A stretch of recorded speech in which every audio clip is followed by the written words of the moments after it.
Go Hunt Life show hosted by Todd Nevins. This is Todd Nevins, and I interview people that had seemingly normal lives and careers going, but they pulled the ripcord to epically reinvent themselves in order to pursue a life full of purpose and passion. This episode is sponsored by PrintDirtCheap.com. Jeff Chrisman, the founder of Print Dirt Cheap, and the crew there are rock stars when it comes to delivering top quality printing at a cheap price. If you've met me in the last 3 years and I handed you a business card, it was printed by Print Dirt Cheap. They're my online digital printing company for everything. They do banners, company letterhead, a ton of direct mail pieces, funky decals, even menus for restaurants, over 30 categories of printing products, and yes, business cards. And they do it fast and they do it cheap.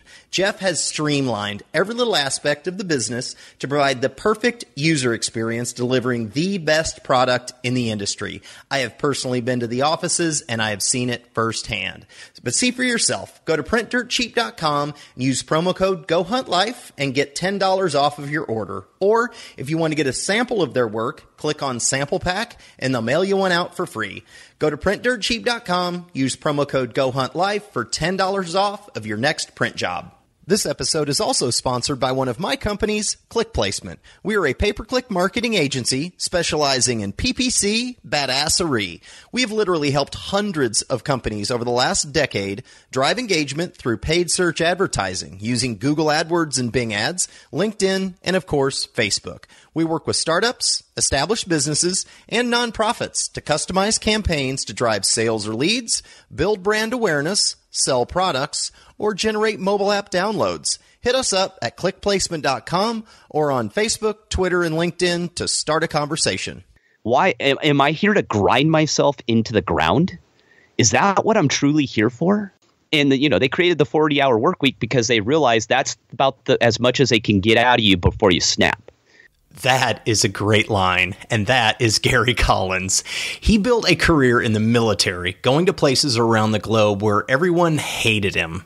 The stress of the job, the bureaucracy of the government, and the physical toll that it was taking on his body forced him to simply walk from the only career that he had ever known to save his life. It was that close.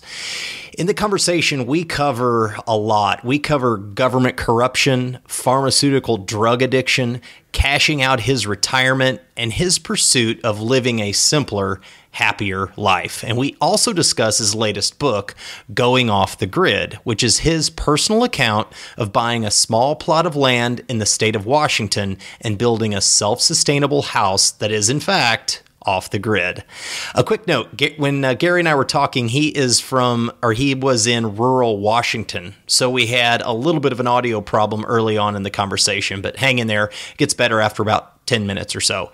If you like the show and would like to personally make a donation to help keep the Life Hunter stories flowing, hit the Patreon page at patreon.com/Go Hunt Life, and thank you very much.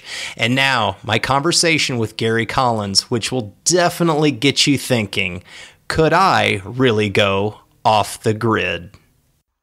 Gary Collins, thank you for joining me today on Go Hunt Life. Thanks for having me on, Todd. What city are you in, and if you were to walk out the door, describe what you would see? I'm outside of a small town called Newport, Washington, in Northeast. It's half the town is in Idaho, which is called Old Town. The other half is called Newport. I'm attached to that town, but I'm actually about 10 miles southwest of that town. If I step outside, I just be out in the woods. I'm at an RV park, very small one, but it's all woods up here. So it sounds outstanding. That's where I'd be. I've been living in my travel trailer last 3.5, 4 years. So wow. All right. How old man? Okay. That's foreshadowing. I love it. How old are you? Are you married, and do you have kids? I am 47, never been married, no kids, just a dog. That's it. Got it. All right. And what is your profession and primary way that you make a living? Entrepreneur. And it's through my company, primalpowermethod.com, which is an online company where I sell my own supplement line, and I'm an author. So I write books, and I've done many other things over the years since I left the government, ran some companies, was a professor for a while, still am on the rolls. I just haven't taught in a while. But yeah, just a little bit of everything. Couple of reasons we are talking is that you mentioned that you're an author and you have written a book recently called Going Off the Grid, the how-to book of simple living and happiness. That's one of the reasons. The other reason is that you at one point had spent half of your career in the government, in the military. So take me back in time first to that one, and then we'll lead up to the book. Take me back to 2008, 2009, when you were still with the government. What were you doing? Yeah, well, I actually started in the military, but I was a federal agent, special agent, criminal investigator. I started in the military at 23, cryptologist. I was in the intelligence portion of the Navy, and then became later on, after I got out, I became an intelligence officer. I commissioned, but I started with the U.S. State Department Diplomatic Security Service. If you've seen the movie 13 Hours, that's what I did. That was my job. We did protection of embassies, consulates, protectees all over the world, the Secretary of State. So 13 Hours kind of hit home for me when that came out. I spent 45 days in Yemen after the USS Cole was bombed. So, yeah, it was an interesting career, and it evolved into more white collar. So I left that, deciding I didn't want to die in some faraway place where people hated me, that I decided it was better to go to a white collar side. And I actually did U.S. Department of Health and Human Services. I worked there as a federal agent, and then at the end, the FDA, the Food and Drug Administration. And I got out in 2010, I believe, if I remember right. And that was over half my life in the government at that point. You know what? I'm going to go way back. What was the motivation to join in the first place when you're, I'm assuming, late teenager? I grew up in a very small town of about 2,000 people in California, and people go, they think of LA. I lived in a very rural place in the Sierra Nevadas. Mount Whitney is the main attraction where I grew. A little town called Lone Pine. It was a way to get out. In a way, I applied to the Naval Academy and we'd had people in my town get accepted to the Naval Academy, Air Force Academy, friends of mine who I grew up with. And I got accepted to the prep school, but it was one of those, I was 18, thought I was smarter than I was. And I ended up just going to college and paying for it myself, and declined going to the prep school because there was no guarantee there. You had to go for a year. And if you didn't cut it, that was it. You basically were 19 and had to start all over again. So I was like, let me just, let me go to college and figure this stuff out. And when I went to college in 1988, the problem was when I was getting out, the economy was pretty crappy. There was a pretty big downturn in 1992, 93. Yep. So I ended up going in the military to continue my education. I graduated with a BS in criminal justice, wanted to go further, ended up getting my master's in forensic science while I was in the military. So it worked out. It definitely worked out, but it's just more of the best way to put it is the service to country. It's hard to explain to people kind of the calling, but when you grow up rural, I wouldn't say you're more patriotic, but you take things differently. Because I grew up, we were free. We did what we wanted. I grew up with a shotgun in the back of my truck. No one ever said anything. Heck, I used to drive to school with it in back of we all did, because we'd go hunting after we got out of football practice, or, that's that way. And it was kind of a calling in a way, but it was both. I'm not going to say, I went for two reasons: to serve my country and to further my education and give myself kind of a head start to get out, get some experience, see the world if I could, and kind of go from there. And you spent almost 20 years doing that. Yeah, through various agencies and doing everything. I had a pretty, when you consider the government, I had a pretty wide career span far as seeing a lot of different things. And what it did is it just kind of opened up my eyes to how the world really works.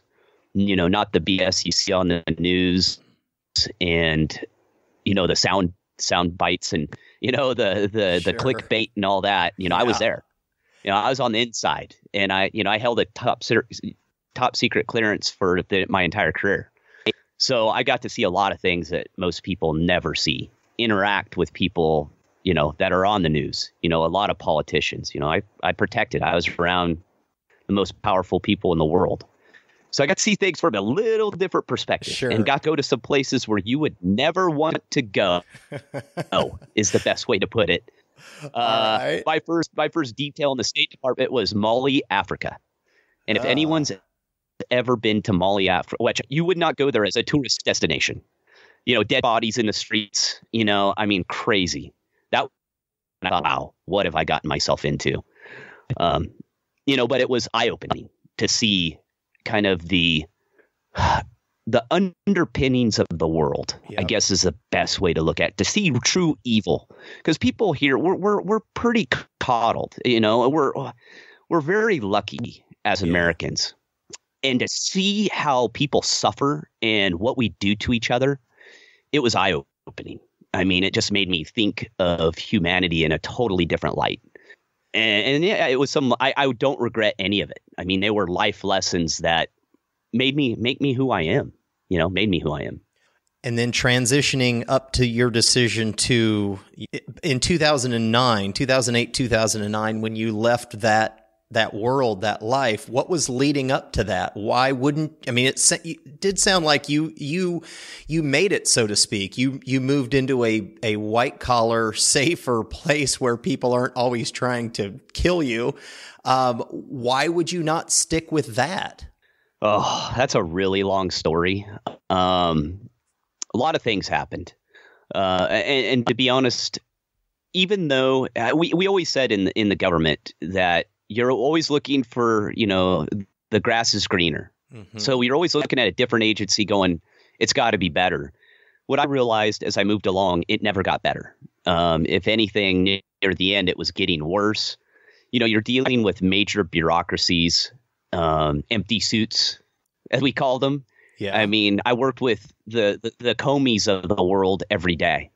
Okay. I'm sure some people think Comey's a great guy, but I'll tell you right now, he's not, just by experience. And those dealing with those people, they talk out of both sides of their mouth. And those were my bosses. And it really grinds on you at the end. And I was pretty ill near the end, far as I had some major health problems due to stress. I had some mechanical injuries. I ended up getting my spine fused, and that took two years to recover from, because my back was completely destroyed from multiple injuries in the military and just abuse. I'd been abusing it for 15 years and didn't know it, got misdiagnosed. And I basically had the back of a 75, 80-year-old man. And so I had to kind of regroup was what it was. The job was killing me, basically. It was slowly killing me. And I had to make a choice. I had to go, okay, am I going to grind this out and die? Probably 3 to 5 years, because that's the average in law enforcement. Most guys, people who retire after law enforcement, usually only live 3 to 5 years after they retire. Why? It's just because they've worn out their body. Well, that's part of it. It's twofold in a sense that it's so stressful. Because I used to tell people I could get in trouble for losing my car keys or my cell phone. That was in my job. You could get in deep trouble by doing that, because all that stuff, my car has all my law enforcement gear in it. It has my radio, my encrypted radio. Your phone has all your contacts, everything in it. Those were big deals, and the stress of that. You lose your car keys in real life. It's a little bit stressful. Sure. You lose your car keys in the federal government. You hear those guys like leaving their guns on the plane, in the toilet, stuff like that. You usually get fired for that. And people go, "How do you leave your gun?" Well, anyone who's tried to take a crap with a gun on, right?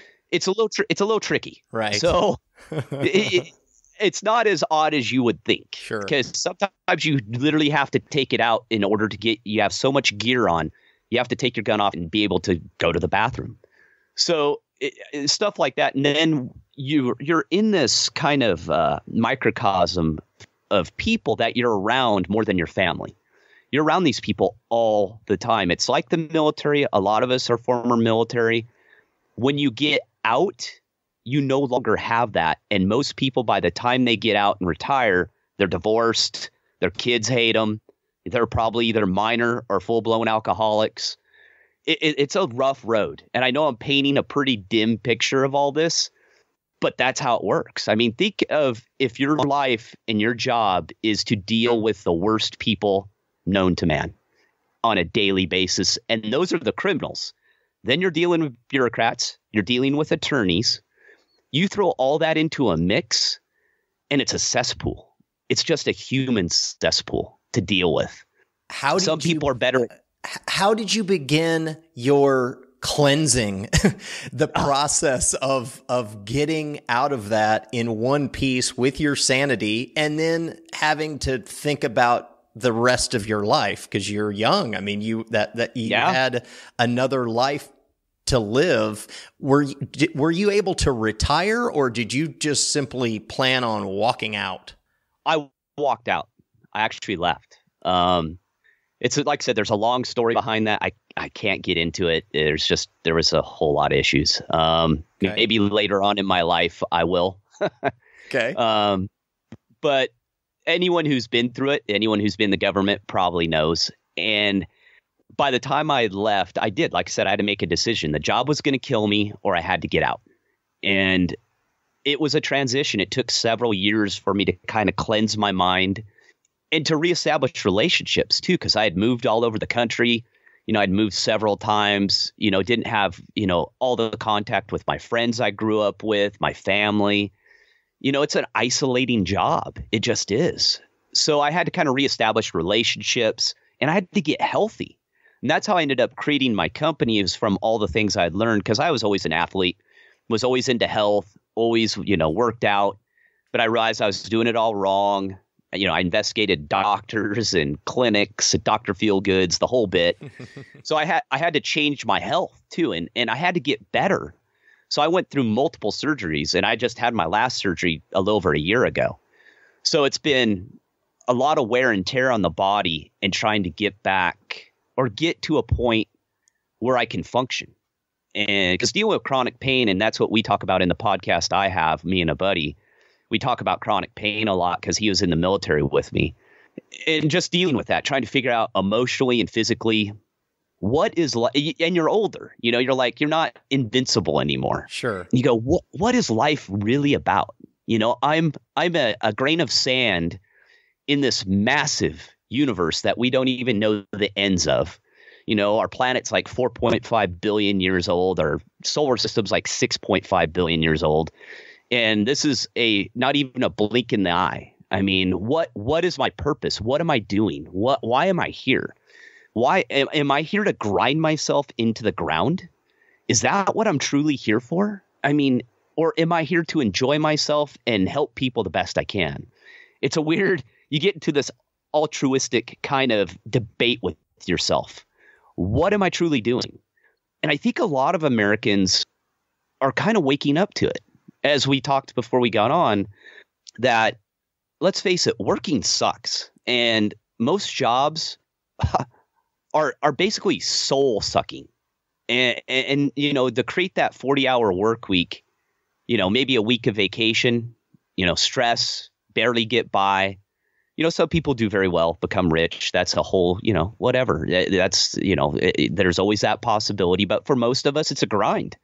And they created the 40-hour work week because they realized that's about as much as they can get out of you before you snap.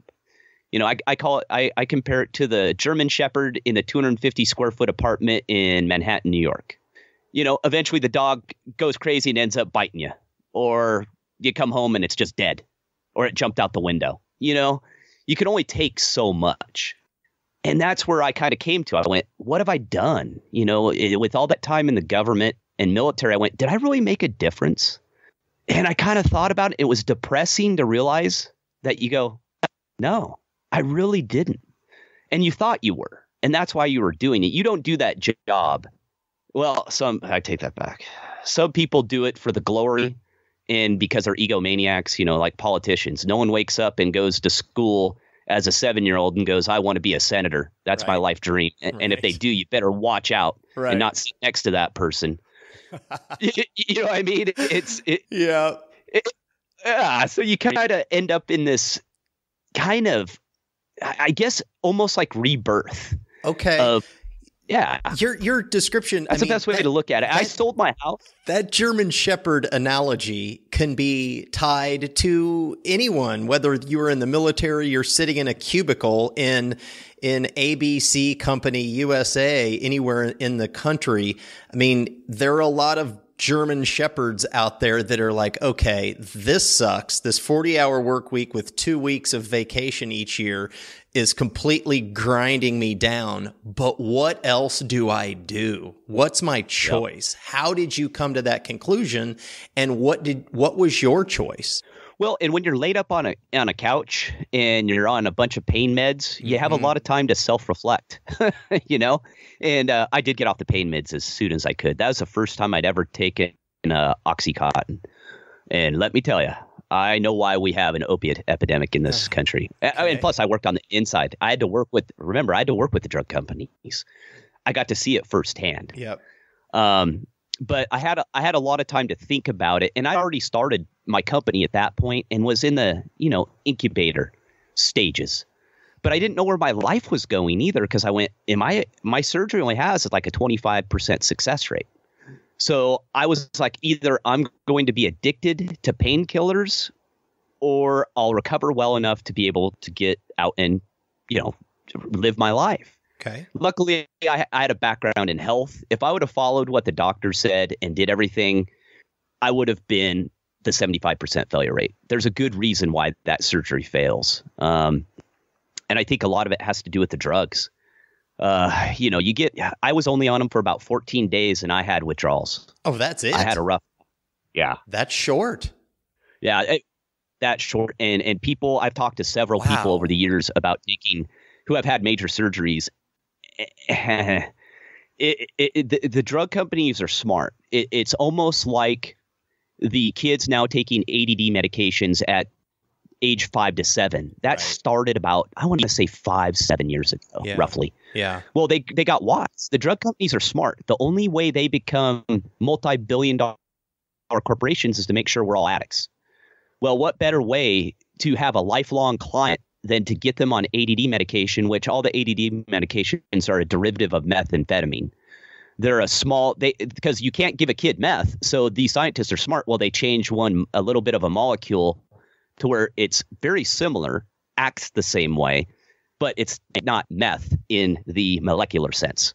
And you're like, and what happens is the brain chemistry between 5 to 7 years old, that's where you're doing a lot of, a lot of your cognitive ability, a lot of your brain growth, your personality. That's where all that kind of stems from. Well, guess what? If you alter that brain chemistry at a young age, these kids don't come back. If you get them on ADD medication that young, and heck, Henry Rollins is a perfect example, and he was taking medications as a kid that aren't nearly as potent as they are now. And what happens is these kids' brain chemistry is altered. Well, once it gets to a certain point, that's it. There's no fixing it. You now have a lifelong addict, and you have a lifelong, basically broken individual that cannot truly function. So that's what I mean. The drug companies aren't stupid. I mean, there's a good reason why opiates are so, why America is the leader in opiate addiction. It's because what do? Well, if you don't feel good or you got pain, they give you a very potent addicting drug. It takes weeks for you to get addicted to it. You get on this stuff for 30 days, it's really hard to get off it. Wow. And I knew better because I worked in it. So I got off as soon as I could, but I spent the next 4 months in excruciating pain. The worst pain I've ever been in, but I didn't know what to do. I cannot take these drugs, will kill me. I knew they would. And I'm like, I have to get off them. I just got to suck it up. Like I said, I spent a year and a half, 2 years recovering, and it was a nightmare. There was some dark moments in my life. And that's where I kind of reflected. How'd you pay for your life if it took years for you to recover? Like, where's the money come from? What are you doing? I sold my house. I got rid of my house. And then I moved into a 450 square foot cottage in a rural part of San Diego. Cut my expenses down by 2/3, cashed out my what is considered your 401k in the government. It's called the Thrift Savings Plan, TSP. Yeah. I cashed all that out. Wow. So I lived off that and I just got by. And like I said, it was a rough time because I'd spent all that time of my life dedicated to the government. I felt like I was kind of cast out. Like I said, it's just too long of a story to get into. Sure. But I had to make a life choice of what am I going to do? And I decided, you know what? I'm passionate about health. I'm passionate about, changing people's lives. I have all this information that no one else has. And to this day, I'm the only former FDA agent who's a health expert, who writes books about it. But I'm evolving. I'm evolving into a life simplification plan. Yeah. Because the toughest and most enlightening part of that story is selling my house, a $500,000 house in San Diego, which was nothing. Think of that. I have a $500,000 house and it's not even in a nice area. It was okay. Fixer upper. For $500,000. But it was a burden. Yeah, it was a burden. And I lost about $250,000 on that house. I remodeled it. I put down 20% down. Yeah. It was basically most of my life savings was dumped into that house and I lost it. I had to sell it at a huge loss and just sucked it up, short sold it and just walked away. I had to make that decision too. The house was going to bankrupt me and I knew that. But I was one of those people that I said, hey, I always pay my bills. Right. I do. And I tried negotiating with the banks and they wouldn't do anything. It was GMAC who was complete utter dirtbags.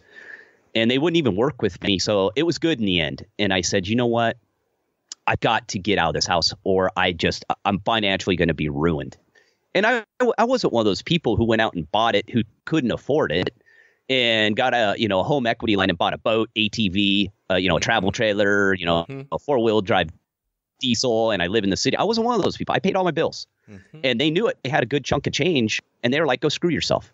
You gave us, well into 6 figures for your down payment. We made money on you in the front end. We're going to make money on you on the back end too. And they did. The bank made a killing off me. I was the perfect storm of the guy who did it all right and got screwed. And this was in what year? So that was a nice lesson. This was in what year? That was 2010. Yeah. So when it was all going down right then and there. All right. Yeah. So how did you, so you walk from that and you transition into, you were an employee for your whole career. Now you're transitioning into self-built, self-made entrepreneur. How do you start that process? Yeah. What did you do to get it rolling? Ooh. Well, and think of that too, because I didn't go to school for marketing or business. I was a criminal justice major. Right. Yeah. So I went and got another degree completely from scratch. And I never took journalism or anything. But everyone always told me there's a book inside you because my story, I'll write it someday. I had an interesting childhood too. I'm one of those guys who made it. Got it. Basically, I wasn't meant to make it in life. And I overcame a lot of obstacles, upbringing, rough times. And not to because people, and I always say, people have it a heck of a lot worse than me. But, there is a story there. But I was like, I don't want to write that now. It doesn't make any sense. Let me talk about the health stuff that I've learned. And I look at that as the initial cog. So I went, how do I do this? I went, how do I start a business off this? I had no idea. So I kind of wrote it out. I literally wrote it down. I still have my notebooks. I have 4 notebooks filled with notes. Okay. That I just kind of went through. Yeah.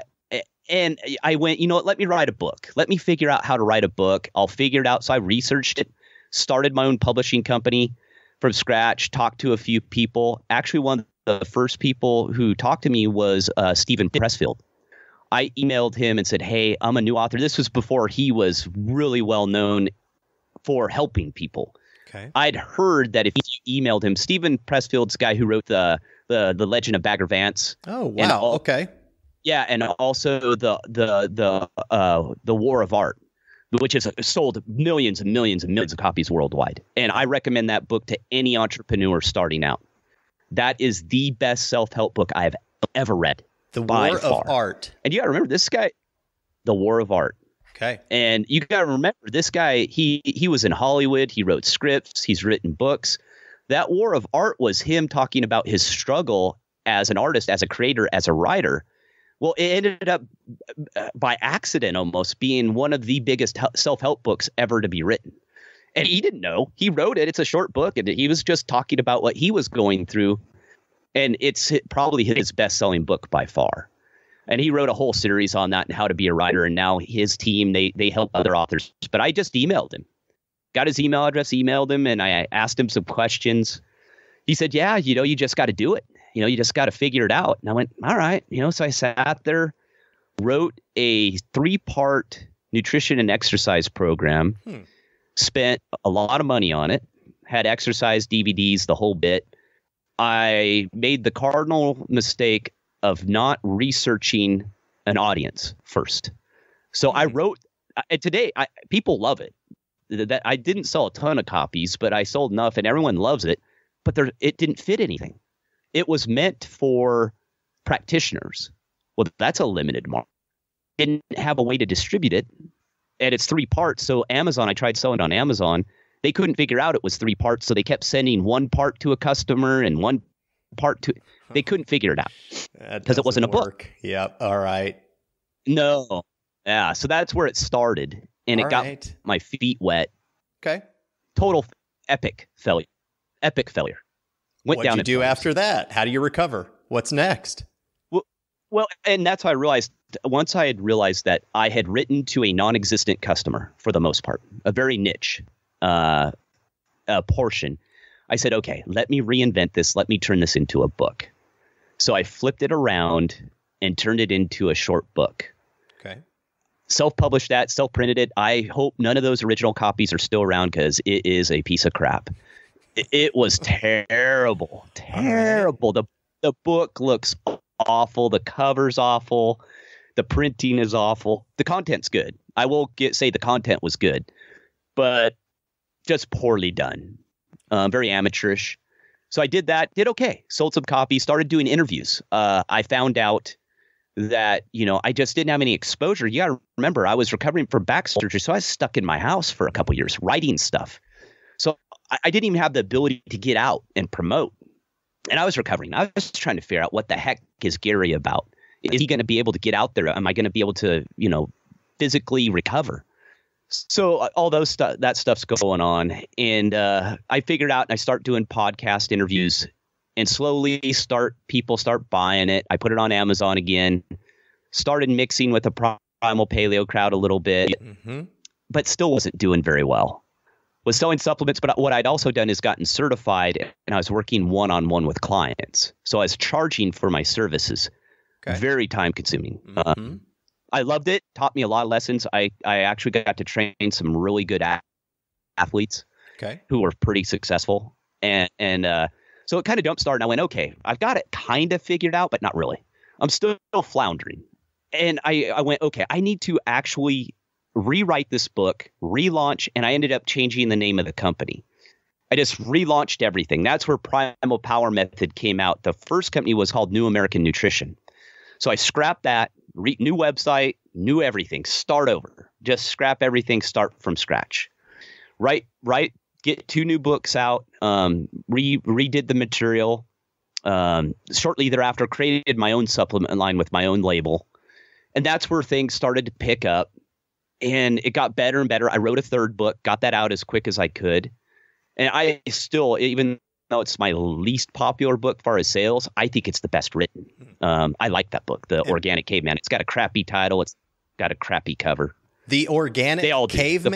Why is that a crappy title? That's pretty cool. I think I liked it. Most people in the publishing industry don't like it. They don't like my cover. They don't like my titles. And, but I'm not a writer. I am now. I consider myself still an amateur. I've written 4 books. Number 5 is done. And I'm going to go into fiction. We can talk about that a little later. I'm going to be writing fiction, kind of Jason Bourne stuff, because I did it. I did that for a living. Most of the authors in that genre have actually never shot a gun.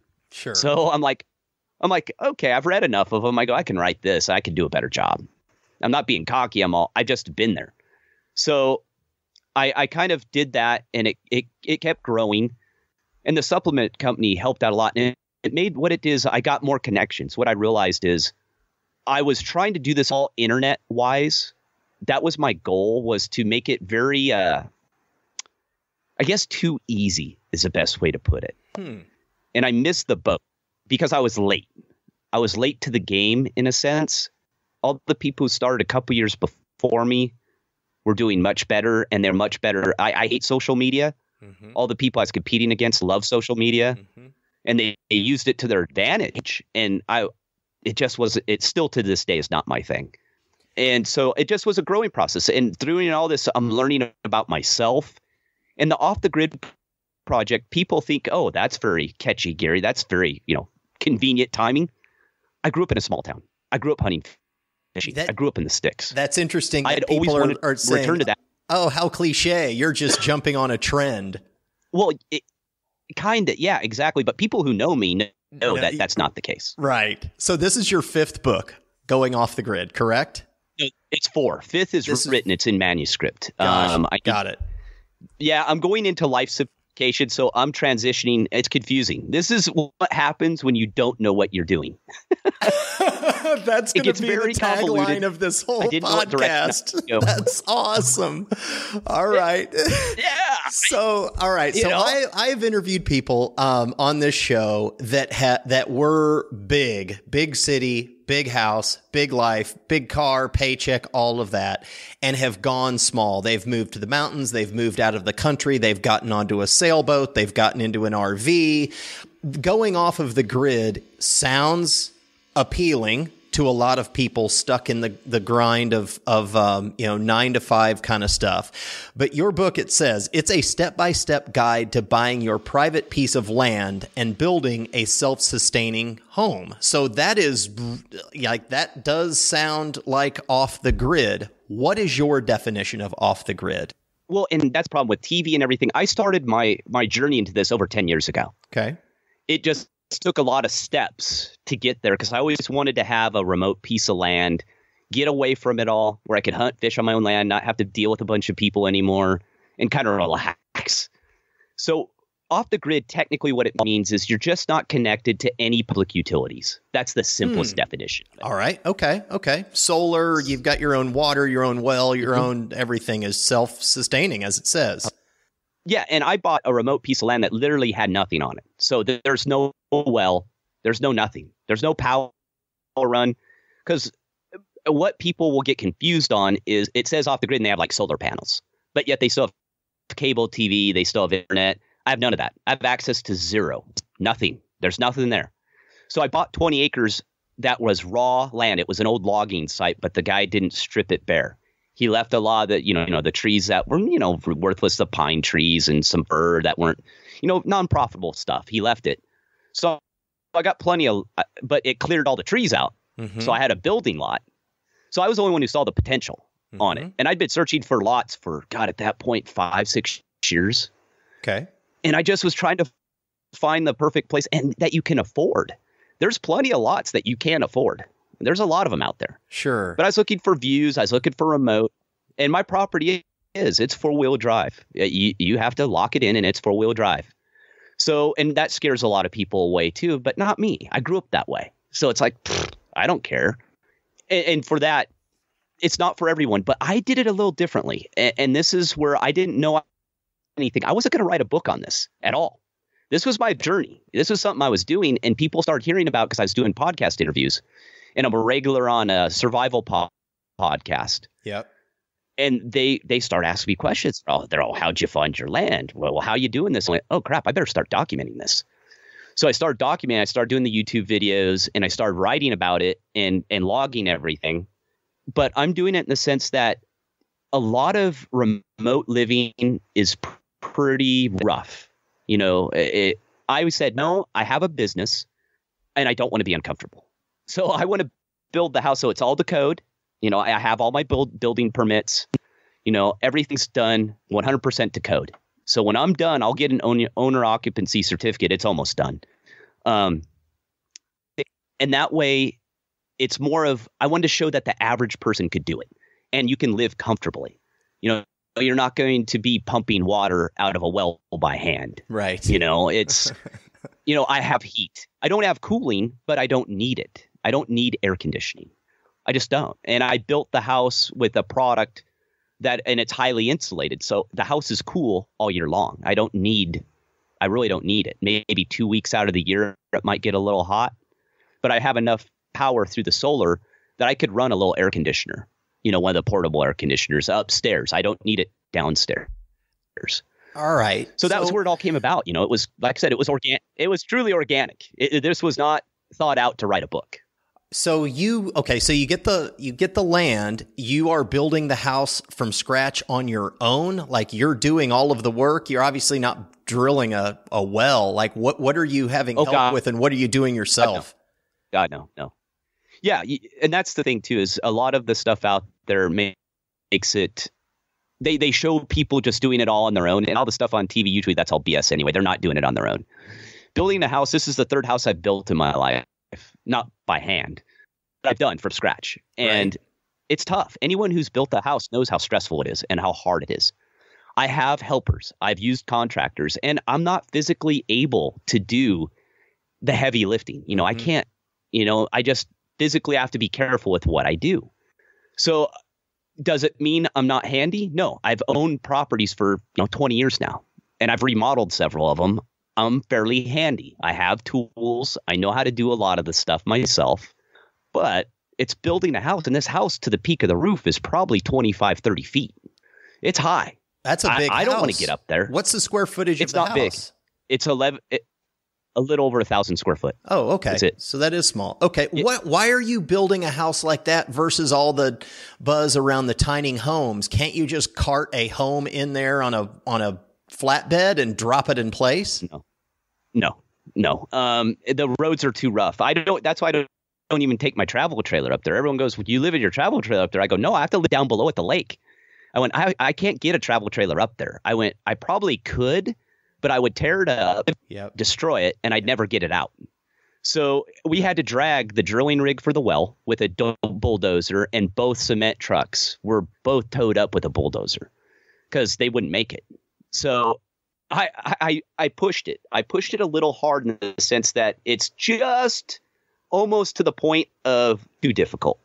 Yeah, I mean, this off the grid mentality for most people. I'm sitting in in Austin, Texas, and going off the grid, the mentality sounds inexpensive, but what you just described sounds very expensive.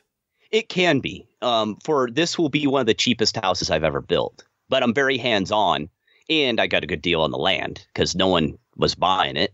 And I got it for a little over $1,000 an acre. Oh wow! Which even the locals pretty blown away. That. Okay. I paid $23,000 for 20 acres, which is unheard of. It was just right place, right time. Sure. No one could see the potential, and I'm the only guy building up there. There's no one building but me, and that's because I had the experience in it. Though I'd been around enough of it that I said, "Oh, we can build here. It's going to be tough, but you can build here." It's not going to be that expensive. Is it more than the stuff you see far as people homesteading, throwing up a cabin? Yeah, sure. But it's a real house. I mean, it looks just like a real residential house. I mean, it's a little more rustic, but that's what I mean. And that was my point. I wanted to show that anyone could do it. Anyone. And the teeny home thing, I've written about this and talked about this several times. It's very trendy, and the millennials love it. Tiny homes there's two definitions. There's the permanent dwelling that is 500 square foot or smaller, or it's the home built on a rolling chassis. The thing is with the trailers, the pull trailers, I don't know. I've priced them. I went and looked at them. They're super expensive. I mean, ridiculously expensive for what they are. And they're heavy. They're dangerous to tow around because they're very top heavy. And they're not much bigger than a travel trailer, if bigger. Travel trailers can be a third of the cost. So the tall teeny home movement, I call it the unscrupulous contractors who couldn't figure it out probably in the real home building. Well, now they're screwing people building teeny homes. They figured out a niche. I've been dealing with contractors for 20 years. They've niched down. Okay. So I hope I'm not offending anyone. Contractors are contractors. Anyone who's dealt with them, it's a different breed. I have a whole chapter on it in my book. So there's good and bad. How soon are you to getting complete? See, here I am in Austin, Texas, and the fire alarm is going off in the building. So I am the opposite of off of the grid. I am completely on top of the grid. Yeah. I'm almost done. And yeah, when are you going to be completed? I won't be completed for probably another year because there's certain, like the deck. I'm not going to build the deck this year. There's just no reason. It's an expensive piece, and logistically, it's a little tough. So I have one deck up. I have a 2-story deck. So I have a deck that's 20 feet off the ground. That's off of the loft. It's beautiful. I have a view. Anyone who's seen the videos and seen my views, yeah, for $23,000, it's pretty unheard of. But it's difficult. You have to have, it takes 4 to 5 years to do it. You got to pay cash. There's no financing. You can't. I heard of one couple getting a house financed, the first off the grid home in Montana, but otherwise, I've never heard banks don't finance off the grid. Why? Because it's risky. Why? You're not tied to public. You are kidding me. By definition, a bank will not finance a house unless it is tied to public utilities. That is the rule. The logic. So if you're not tied to public, because it's harder to sell, right, and that they figure that, and most of them aren't done to code. It's just, I think banks will catch up to it. It's just a new movement now, and I just don't think the banks are catching on that people need construction loans, and they have good incomes, and they have the money, but banks just won't touch it. It's just freedom. It's funny how anything that is about more freedom tends to be more difficult, which it should be the opposite, right? You would think. Should be. But banks just should be. They won't touch it. And that's why I wrote the book, though, because the house isn't done, but the off-the-grid stuff's done. And I told people, I didn't want to wait till the thing was completely done to write the book, because anyone who's done an off-the-grid project knows it's technically done. When do you're always messing around with your property? You're always messing around with your land. Are you going to? When do you actually sleep in there and you're get rid of the RV that you're living out of now? Like, when is that going to be the defining I'm moved in moment? No, see, I love my travel. Okay, trailer living. I'm never going to probably stop that.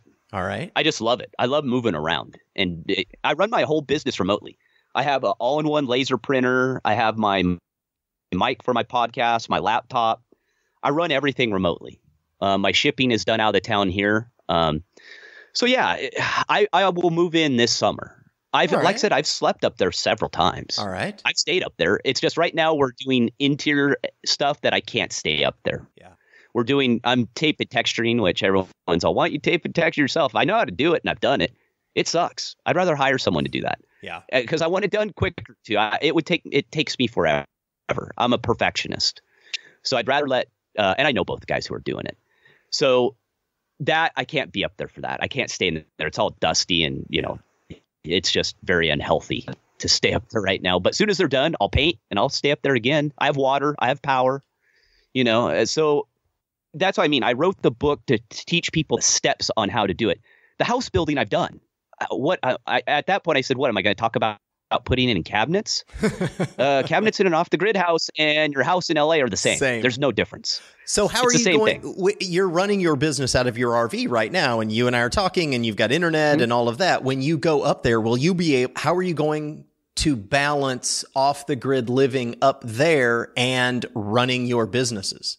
And that's where it became tricky. And I had to make sure, first of all, that I had cell reception up there, which I do. Since I'm at the top of the mountain, I have direct line of sight to a tower about 10 miles away. All right. So what I've been using for the last, I want to say 5 years now, I use a Verizon Jetpack, which is a remote hotspot. And now I use my cell phone. I can use both because the technology's changed in between then. I tried satellite internet. It sucks. It's real bulk. It drops out all the time. It's got delays. But I just run it that way. So I just run off a cell phone and my Jetpack. I do video. The technology's come so far. Yep. But if I couldn't have had that work, I couldn't have bought the property. Yeah, it shuts you right down. Or I would have had to drop down into town and go use the internet there for everything, which is not overly practical. I could have done it, but I only plan to be up here right now half the year because I am in the snow belt. I get, like this year, I got about 3 to 4 foot of snow up there. It's a difficult property to get in and out. I'd have to have a snowmobile to get in and out during the winter. Oh. And I'm old. I'm an older guy. I just, not that old, but I'm like, why would I suffer in the cold if I don't have to? I run my business remotely. That was the whole point, was the freedom. So I leave and I go south. I go where it's warm. and I hang out with family, friends. And then when, it starts to warm up here, I come back because the summers up here are beautiful. They're absolutely stunning. I really love it up here. I probably will stay full time at some point, but I grew up in the mountains. Cold sucks to me. I just don't like it. So my attitude. What is your advice to the dude right now listening in like Normalville, USA? He's got a job that he doesn't like and a house full of toys and all of those things going on. And he's like, man, that sounds like something that I could really get my head around to get off of the grid and do what Gary is talking about. What should his first steps be? And that's why I actually talk about that in the book. The first thing you have to do is come up with the plan. And I tell people that. And there's in the off the grid community or more remote communities up here, it's littered with people who thought they were going to do that and they lasted a year and left. Interesting. Because they didn't have a plan and they didn't understand the lifestyle. You're not next to a mall. You're not next to, people want to go shopping. They want to go to the ball game. They want to do this. Well, you're not going to do that every day. You have to drive to go do that. And I think they get a little stir crazy because they're not really outdoors people to begin with, I guess. So for me, it's taking an inventory of where you're at. Look at all the crap you have and go, okay, I don't need this stuff. And that's what I did. I self-evaluated and went, what am I doing? I have a house full of stuff that I never use. I just have been the ultimate American consumer and feed the beast. So I actually sold everything in my house before I sold it, cleared it out. I walked away with a with a trailer, small U-Haul trailer, and that's all I own. To this day, that's all I own. And that's mainly tools, my mountain bike, and my road bike is what fills most of it up. Look at that stuff, start getting rid of it. If you got a boat that looks cool in your front yard, which most people who own boats don't use them, get rid of it. Sell it. Dump it. Do you need a house that big? Probably not. And what I did is I went and decided to rent. So I rented for 4 years, trying to decide. I only planned to rent for 2. But it was such a huge savings. And what it did is it allowed me time to think things through and figure out what I was going to do. Now, if you own the house, you can turn it into a rental. If it's got an ability to make a profit, hey, turn it into a rental. Get out of it and go rent something and see if you can do it because you still own the house. So if you don't like it, you can always move back into it. And what will happen by you forcing yourself to rent a smaller place, it forces you to get rid of that stuff because you cannot keep it. And if you stick it in storage, I'm going to tell you right now, if you got to get a storage unit, you're already going in the wrong direction. Don't do that. That is a human crutch. And you're paying $100, especially in Southern California, you're paying a couple $100 at least a month to store stuff that you're not using and probably will never use. Get rid of it, sit there and come up with a plan. And then I recommend if you're going to think about a more rural, it doesn't have to be off the grid. It could just be a more rural lifestyle, somewhere a little less densely populated, a little more property, a little more land. Go visit that place. Take a vacation, visit it. You can even rent RVs now. You don't have to go buy one. Go live in an RV. If you want to live off the grid, I tell people, go live in an RV. If you like an RV living off the grid is going to be a piece of cake. Experiment with it. Like I said, don't jump in. The biggest problem we have today is we don't think things through and we jump in head first. And then we go, oh God, this is it for me. Now what? Then you panic. Now you're screwed. Just do it in little steps. I spent several years step by step coming up with a plan. I came up here, even when I came up here working on the property, I rented a place. And even as I was developing the property, I had in the back of my mind, I said, hey, if this doesn't work, I'm good. I paid for the land cash. So I didn't own, I didn't have to make payments on it. And I would recommend that too, is if you're going to buy land, pay cash if you can. Do not go get a loan. Land loans are very different. It's higher interest, different terms. And that way, if you have to get rid of it, it's easier to get rid of, or you can just stay at it. You can if it's not like mine, keep it. You could dump a RV on there. Yeah. Or build. Yeah. You could go visit it. It's a place to get away and it's cheap comparatively. And that's just, that's my best advice is if you have lived your whole life in a city, it's a drastic change. For me, it wasn't because I grew up that way. All we had public utility wise was we had power and phone. We had our own septic.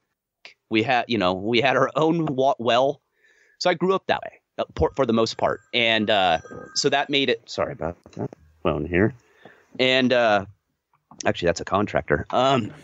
So yeah, just think it through and do it in steps. I recommend visiting multiple places, because also one of the biggest things is you have to fit in and you have to like the place.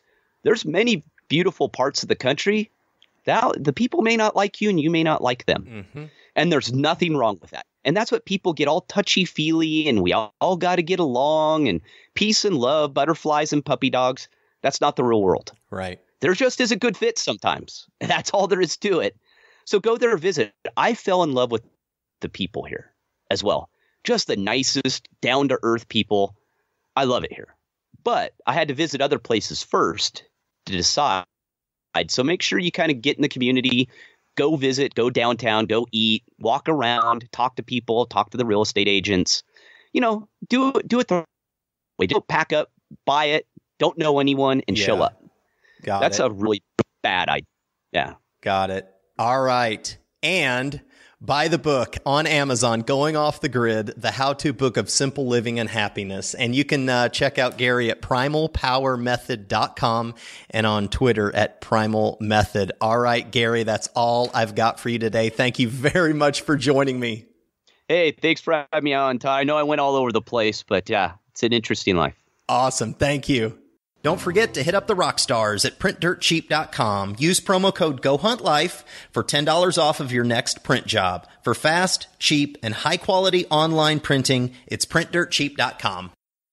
Hey, Life Hunters. Thank you for listening to this episode of Go Hunt Life. If you like the show and would like to support it, go to iTunes and do this. Subscribe to the show, leave a rating, and review it. It helps. And thank you. If you or someone that you know has quit their normal life to follow their dreams, I would love an introduction and maybe interview them on the show. You can find me at GoHuntLife.com and also on Facebook, Twitter, Instagram, and Pinterest at Go Hunt Life. Until next time, stay weird, dare greatly, and ripcord out.